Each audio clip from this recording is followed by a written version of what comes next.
வணக்கம். தமிழ் ஃபுட் கார்னரில் ரொம்ப ஈஸியாக வேகமாக பண்ணக்கூடிய ஒரு ஸ்வீட் ரெசிபி பார்க்க போகிறோம். பொரி அரிசி உருண்டை. இது நல்லா சாஃப்டாக சாப்பிட்றதுக்கு ரொம்ப டேஸ்ட்டாக இருக்கும். இந்த உருண்டையை 10லிருந்து 15 நிமிஷத்துக்குள்ளே ரொம்ப வேகமாக செஞ்சிடலாம். வாங்க இப்போ எப்படி பண்ணுறதுன்னு பார்க்கலாம். இது வரைக்கும் தமிழ் ஃபுட் கார்னர் சேனலை சப்ஸ்கிரைப் பண்ணாதவங்க சப்ஸ்கிரைப் பண்ணிக்கோங்க. 1 கப் புழுங்கல் அரிசியை இந்த பாத்திரத்தில் சேர்த்துட்டு நல்லா 2-3 தடவை வாஷ் பண்ணிவிட்டு தண்ணியை கம்ப்ளீட்டாக வடித்து எடுத்துக்கலாம். வாஷ் பண்ணிவிட்டு தண்ணியை கம்ப்ளீட்டாக வடித்தாச்சு. ஒரு பேனை ஹீட் பண்ணிவிட்டு இந்த அரிசியை சேர்த்து நிதானமான தீயில வச்சு நல்லா பொரியிற அளவுக்கு வறுத்துக்கலாம்.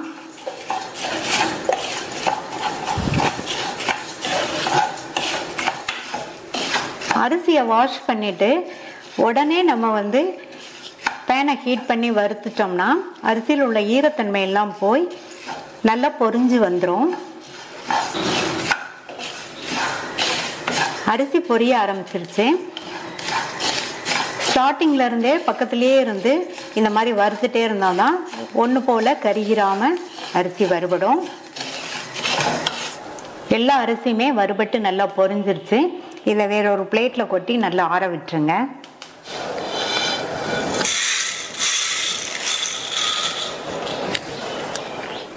அரிசி ஆறிட்டு இருக்கட்டும். இந்த பேனில் 1/2 கப் பொடித்த வெல்லம் சேர்க்குறேன். 1 கப் அரிசிக்கு 1/2 கப் பொடித்த வெல்லம் சரியாக இருக்கும். இந்த வெல்லம் முங்குற அளவுக்கு தண்ணி சேர்த்துட்டு இது கூட 1/2 டீஸ்பூன் ஏலக்காய் பவுடர் சேர்க்குறேன். வெல்லம் நல்லா கரைஞ்சி கொதிச்சு வரட்டும்.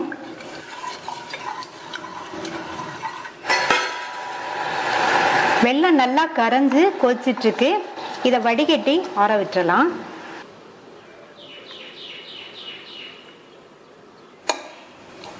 ஆறின அரிசியை நல்ல ட்ரையான மிக்ஸி ஜாரில் சேர்த்துட்டு பவுடராக அரைச்சிட்டு வந்துடுங்க. அரைச்ச மாவை இந்த பாத்திரத்தில் சேர்த்துட்டு இது கூட 1/2 கப்பு ஃப்ரெஷ்ஷான தேங்காய் துருவல் சேர்க்குறேன். நல்லா ஒன்று போல் மிக்ஸ் பண்ணி விட்டுட்டு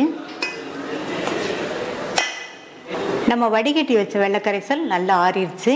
இதையும் சேர்த்து நல்லா ஒன்றா கலந்துடலாம்.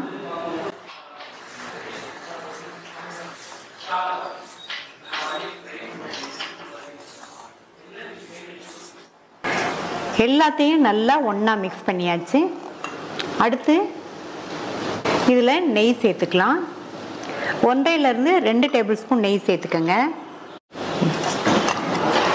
சேர்த்துட்டு மறுபடியும் நல்லா மிக்ஸ் பண்ணிவிட்டு நம்ம உருண்டைகளாக பிடிச்சிடலாம். இப்போ நம்மளுக்கு எந்த சைஸ்க்கு வேணுமோ அந்த சைஸ்க்கு உருண்டைகளாக பிடிச்சிடலாம்.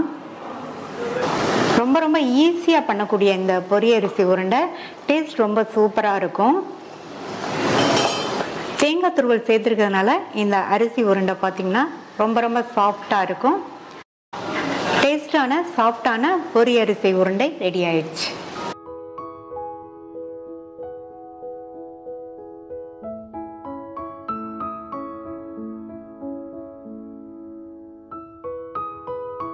முட்டைக்கோஸ் 65 பண்ண போகிறோம்.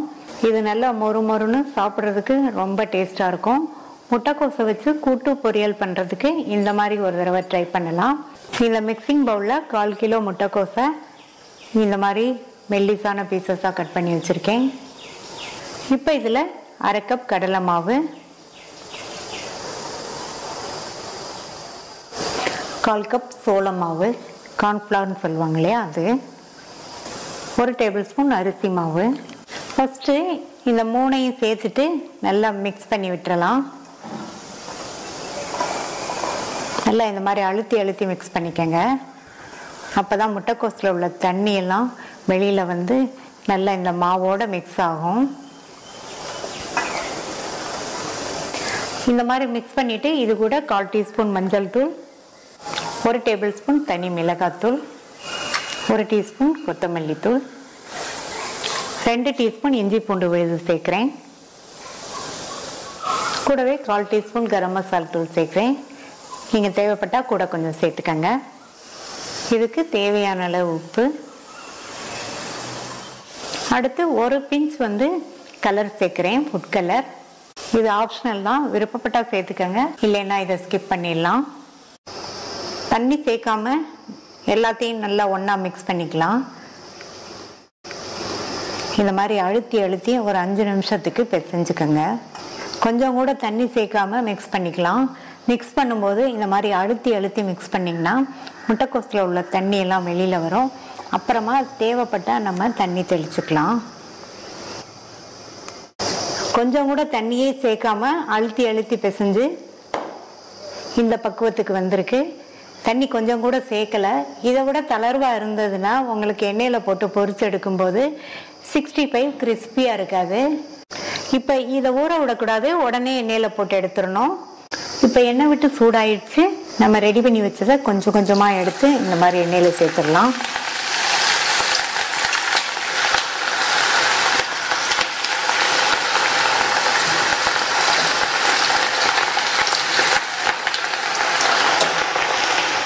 ஸ்டவ்வை மீடியமாக எரிய விடுங்க. 1 நிமிஷம் கழித்து இந்த மாதிரி பரட்டி பரட்டி விட்டுக்கலாம்.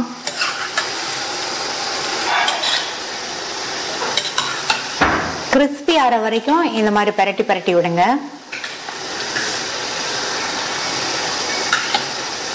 இப்போ நல்லா கிறிஸ்பியாக இருக்கிற மாதிரி ஃப்ரை ஆயிடுச்சு. எடுத்துடலாம். நல்லா சூப்பராக டேஸ்டான முட்டைக்கோஸ் 65 ரெடி ஆயிடுச்சு. மீதி உள்ளதையும் இதே மாதிரி போட்டு எடுத்துடலாம்.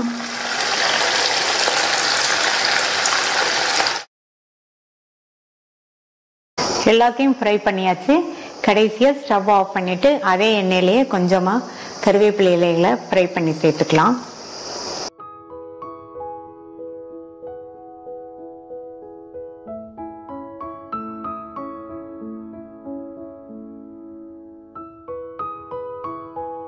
நெய் அடை பண்ண போகிறோம். ரொம்ப ரொம்ப ஈஸியாக பண்ணக்கூடிய இந்த அடை மைல்டான ஸ்வீட்னஸோட சாஃப்டாக சாப்பிட்றதுக்கு ரொம்ப ரொம்ப டேஸ்ட்டாக இருக்கும். நெய் அடை பண்ணுறதுக்கு இந்த கப்பில் 1 கப் பச்சரிசி எடுத்திருக்கேன். இதை ஒரு பாத்திரத்தில் சேர்த்துட்டு 2-3 தடவை வாஷ் பண்ணிவிட்டு அரை மணி நேரம் ஊற வச்சுக்கலாம். அரிசி அரை மணி நேரமாக ஊறிடுச்சு. ஒரு பாத்திரம் மேலே வடிகட்டி வச்சுருக்கேன். இந்த அரிசியை இதில் சேர்த்துட்டு இதில் உள்ள தண்ணியை கம்ப்ளீட்டாக வடிய விட்டுருங்க. தண்ணியெல்லாம் நல்லா வடிஞ்சிருச்சு. அடுத்து இதை மிக்ஸி ஜாரில் சேர்த்துட்டு பவுடராக அரைச்சிக்கலாம்.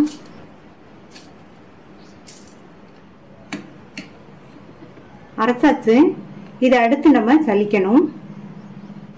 சலிக்கிறதுக்கு மாவு சலிக்கிற சல்லடையாக வச்சுக்கிறாதீங்க, ரவை சலிக்கிற சல்லடையாக இருக்கட்டும். ஏன்னா இந்த மாவு லேஸ் குறக்குறப்பாக இருந்தால் தான் நல்லாயிருக்கும். இதில் கொஞ்சம் கொஞ்சமாக சேர்த்து சலிச்சுக்கலாம். சலிச்சாச்சு. இதில் வந்து கப்பி இருக்குது, இதை தனியாக எடுத்து வச்சுட்டு மறுபடியும் கப்பி அரைச்சாச்சு. இதையும் சலிச்சுட்டு வேறொரு பாத்திரத்துக்கு மாற்றி வச்சுக்கலாம். மாவு பாத்திரத்துக்கு மாற்றியாச்சு. இது கூட நம்ம அரிசி எடுத்த கப்பில் அரை கப் அளவுக்கு தேங்காய் துருவல் சேர்க்குறேன். வாசனைக்கு அரை டீஸ்பூன் ஏலக்காய் பவுடர், 2 பிஞ்ச் டேபிள் சால்ட் சேர்க்குறேன். இது இருக்கட்டும். வெள்ளக்கரைசல் ரெடி பண்ணுறதுக்கு அரிசி எடுத்த கப்லேயே அரை கப்புக்கு கொஞ்சம் கம்மியாக பொடித்த வெல்லம் இதில் சேர்த்துட்டு இது கூட ஒரே 1 ஸ்பூன் மட்டும் தண்ணி சேர்த்துக்கலாம். தண்ணி நிறைய சேர்க்க வேண்டாம். இப்போ இந்த வெல்லம் வந்து நல்லா கரைஞ்சி வரட்டும். இந்த ரொட்டி மைல்டான ஸ்வீட்னஸில் இருந்தால் டேஸ்ட் ரொம்ப நல்லாயிருக்கும். அதனால் நான் வந்து அரை கப்புக்கு கொஞ்சம் கம்மியாக வெல்லம் சேர்த்துருக்கேன். உங்களுக்கு இனிப்பு கொஞ்சம் அதிகமாக வேணும்னா கூட கொஞ்சம் சேர்த்துக்கங்க. வெல்லம் நல்லா கரைஞ்சிருச்சு. இந்த மாதிரி கரைஞ்சா மட்டும் போதும். பாகுப்பதம் எதுவும் பார்க்க வேண்டியதில்லை. ஸ்டவ் ஆஃப் பண்ணிவிட்டு இதை ஆற விட்டுறலாம். இப்போ இந்த வெள்ளைக்கரைசலை ஒரு வடிகட்டியில் வடிகட்டிக்கலாம். எல்லாம் ஒன்றா மிக்ஸ் ஆகிற மாதிரி நல்லா இந்த மாதிரி கலந்து கொடுத்துருங்க. இந்த மாதிரி கலந்துட்டு அடுத்து நம்ம கையை வச்சு பிசைஞ்சுக்கலாம்.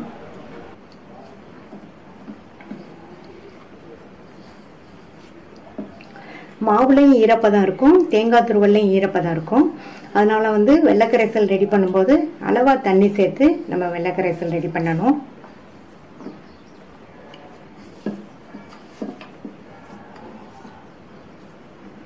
மாவு இந்த பக்குவத்துக்கு இருந்ததுன்னா நம்ம அடையை தட்டி போடுறதுக்கு சரியா இருக்கும்.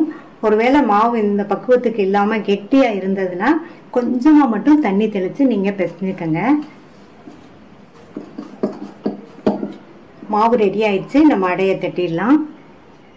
அடையை தட்டுறதுக்கு ஒரு வாழை இலை மேல நெய் அப்ளை பண்ணி வச்சிருக்கேன்.